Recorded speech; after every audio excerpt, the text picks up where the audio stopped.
man accused of driving drunk on Dixie Highway in Shively and then plowing into a TARC bus stop, killing 2 women and leaving several others injured, has his bond set today. Wave News reporter Kirsten Foote has the details. Shively police believe 45-year-old Kevin Moore was driving drunk on Dixie Highway when he ran a red light near Rockford Lane. Police say Moore's car hit another vehicle, causing his pickup truck to ram into a bus stop where people were waiting. Today, Moore appeared in arraignment court on several charges, including murder, DUI, and reckless driving. The Jefferson County coroner confirmed 43-year-old Daniel Cordes died in the wreck Monday night. At least 4 other people were hurt, including 2 people who were in the hospital with serious injuries.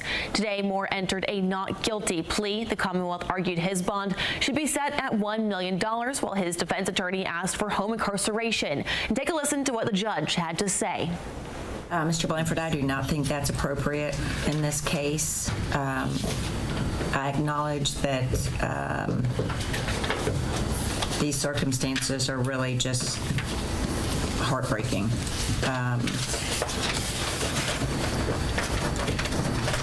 Mr. Moore, I find you to be a danger to the community, and I am going to set your bond at $1 million full cash to HIP if posted. Shively police say Moore admitted to being drunk and having tequila, but that he refused to take a breathalyzer test, and results from that alcohol test were still pending. Moore will be back in court on June 4th. Back to you. And again, we just learned that the second woman has died from her injuries from that crash. We're waiting to learn if Moore's charges will be amended and what those charges will be.